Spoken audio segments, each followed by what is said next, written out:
جامده او مراتك جامده، انا عارف ان مراتي جامده على فكره، بس انا عارف انت مالك. يا عم ما تتحماش قوي كده، الراجل فاكرك مش عارف فحب يوضح لك حاجه زي كده. مراتك جامده. مش فاهم بصراحه، انا زهقت من الجمله. زعلت من الجمله؟ ايه اللي زعل في كده؟ وبعدين جامده ولا مش جامده ما هي ليا يا ابني، انت مالك؟ طب اهدى بس كده وطول بالك، انت ليه عصبي كده؟ خد الامور ببساطه، واحد بيقول لك مراتك جامده، ايه اللي يزعلك في كده؟ انت فاكر يعني انت كده يعني تستفزني يعني؟ احسن حاجه الواحد يشوف يقعد يضحك ما يردش، عشان لو ردنا يبقى عملنا لكم اعتبار. لا انا جماعي لا، بس ماليش في النوع بتاعك انت.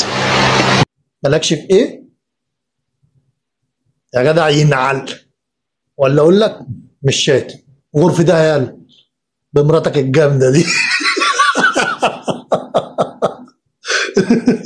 دي لازم اعمل لها كده. انت واخد بالك معايا؟ شايف؟ يا جيار مبروك، اشتريت غسالة اطباق؟ اكيد مش غسالة اطباق، دي حاجة انا اكيد انا مش عارفها، بس ايه هي مش عارف. and eat this every day يا جماعة. ايوه بتنجان محشي ماله بقى؟ الليتل سبايسي سالمون اند كراب بوريتو من تاكو سان وتروفل مايو دبت وحطيت صويا صوص، تحفة تحفة. ايوه يعني ايه؟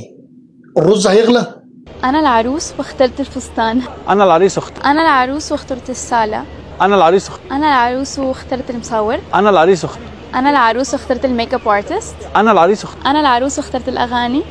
أنا العريس واخترت العروس، مش ضروري اختار شي غيره. يا عريس انت بتتكلم كتير ليه؟ ايه رغاي ليه؟ حتى الجملة اللي انت قلتها هي اللي مختارها يا ابني.